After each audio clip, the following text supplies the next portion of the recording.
ये देखिएगा ऋग्वेद मंडल नंबर 9, प्रकाशक हैं सार्वदेशी कार्य प्रतिनिधि सभा, मेहर सिद्धांत भवन, रामलीला मैदान, नई दिल्ली से।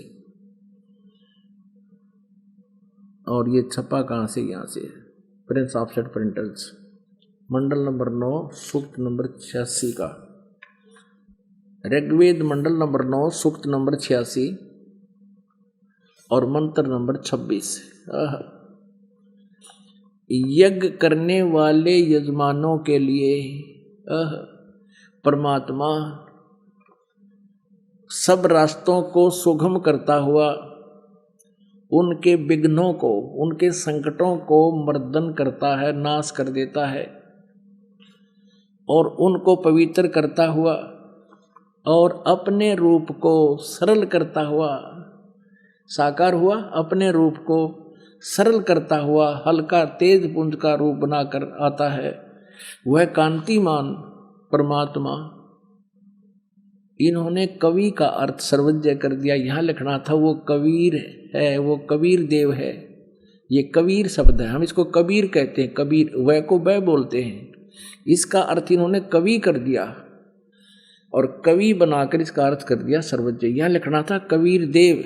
इन्हीं के शब्दों में पुण्यात्माओं, परमात्मा ने आपका जो जन्म अब दिया है मनुष्य का, स्त्री या पुरुष का, धन्य आपके माता पिता को जिनसे जन्म हुआ, क्योंकि अब हम परमात्मा को आसानी से पहचान सकते हैं।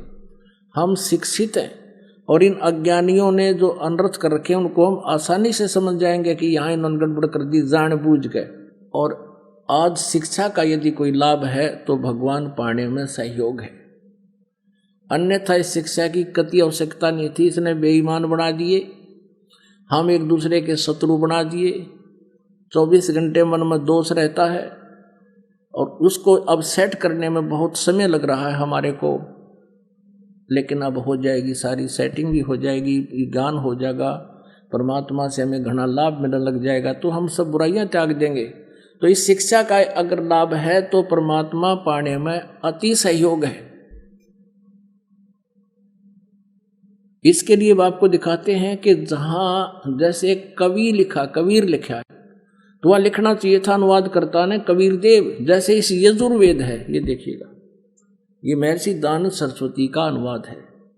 ये एक यजुर्वेद पुस्तक है, इसके ऊपर रह लगा है।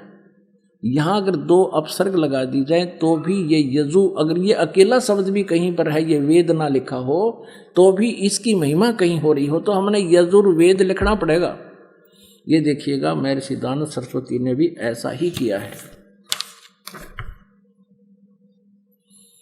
प्रकाशक हैं सार्वदेशी कार्य प्रतिनिधि सभा, 2/5, महर्षि दानव भवन, रामलीला मैदान, नई दिल्ली से। ये दानव सरस्वती का ही अनुवाद है और इसके 36वें अध्याय का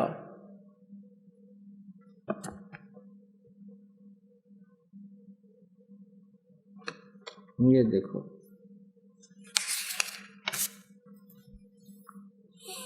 ये यजुर्वेद भाषा है और ये है 63 अध्याय, 36वां अध्याय।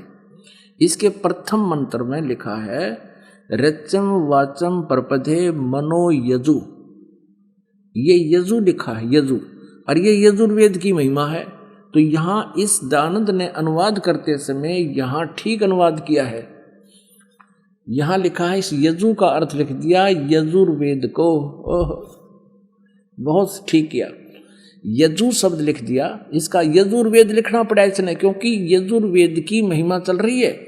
और यदि यहाँ यजु का अर्थ कुछ अन्य कर दिया जाए तो यजुर्वेद को कैसे पहचानेंगे, किसकी महिमा है ये?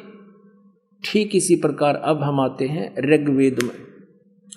अब हम इसी प्रकार अब हम ऋग्वेद में, जहाँ परमात्मा कवि, इन्होंने कबीर लिख दिया, कबीर को कवि कर दिया, उसका अर्थ सर्वज्ञ कर दिया, गलत कर दिया। यहाँ लिखना था वो कबीर देव है, वो कबीर साहब। हम कबीर साहब के, देव माने साहब कहो, भगवान कहो, अल्लाह को। ये देखिए ऋग्वेद। अब हम ऋग्वेद पर आते हैं, क्योंकि बीच में ये कंसेप्ट क्लियर करना था, इसलिए यजुर्वेद लिया था बीच में। ये वही है, यहाँ से ये छपा है। प्रकाशक है अभी हम पढ़ रहे थे इसको, वही है, ये देखिएगा। ऋग्वेद मंडल नंबर 9 सूक्त 86 का मंत्र हम 26 पढ़ रहे हैं। देख कितना स्पष्ट है इसमें। ये कबीर लिखा, कबीर अत्यय, तो इसको इन्होंने ऐसा लिख दिया, 2 अपसर्ग लगा दिए, तो फिर भी यहां लिखना था वो कबीर देव, कबीर देव लिखना था। जैसे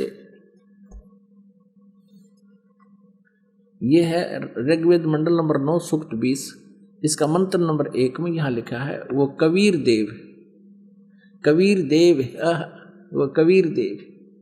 ये कबीर साहब लिखना चाहिए था, कबीर परमेश्वर। तो यहां केवल कबीर लिखा है, तो अभी ये कबीर देव ही लिखना पड़ेगा।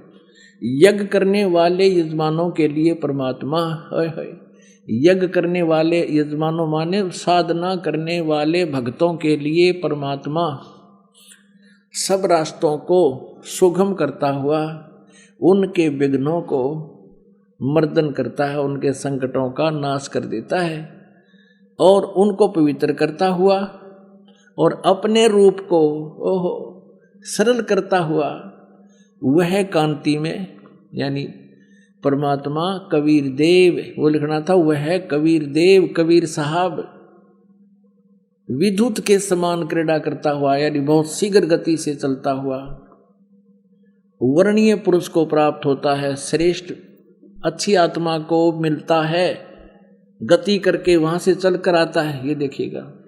अब 27 में ऋग्वेद मंडल नंबर 9 सूक्त नंबर 86 मंत्र 27 में क्या कहा है कि प्रेम की वे, हम यहां लिखेंगे जो परमात्मा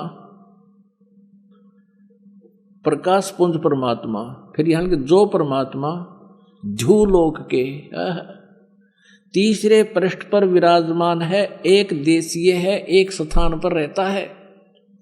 झूलोक के, उस तेजो में लोक के, सतलोक के तीसरे पृष्ठ पर विराजमान है, वो प्रकाश रूप है। यानी एक देशीय हुआ वो परमात्मा ऊपर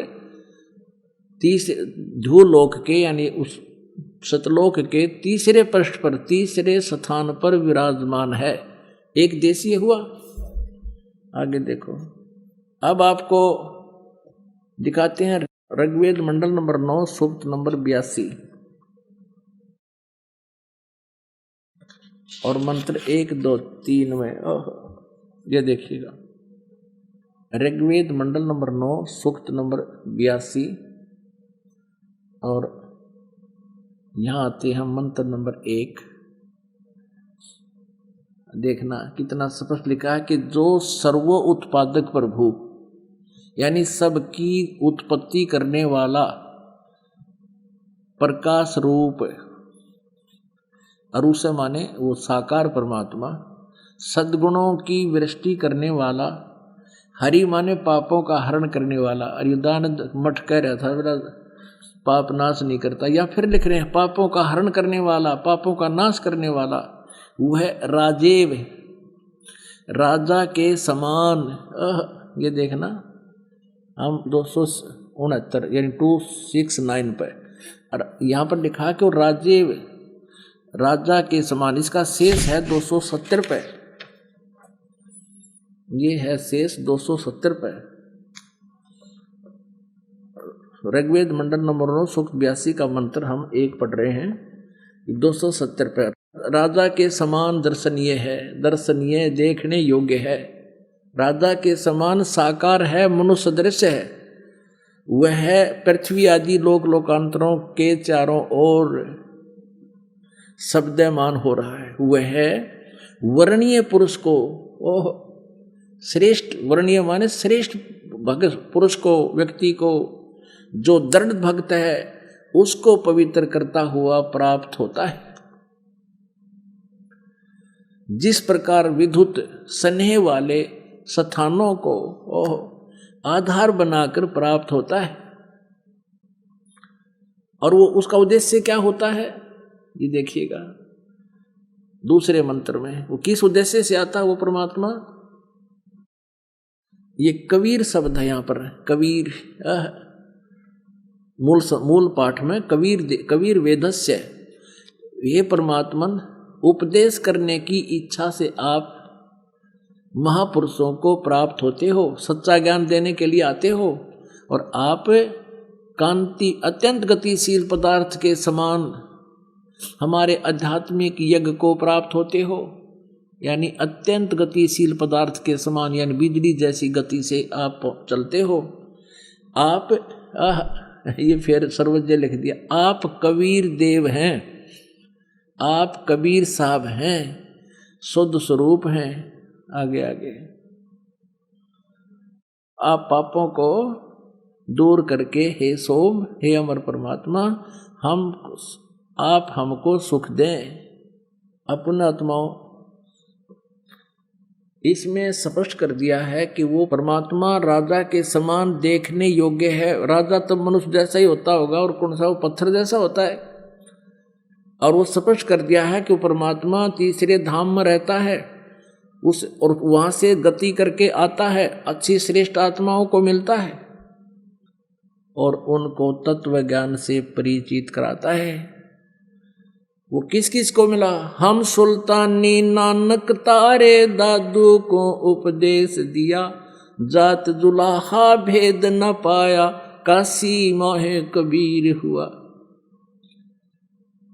वो परमात्मा किन किन अच्छी आत्माओं को मिले? आदरणीय धर्मदास साहिब जी को मिले, आदरणीय मलुकदास साहिब जी को मिले, आदरणीय नानक साहिब जी को मिले।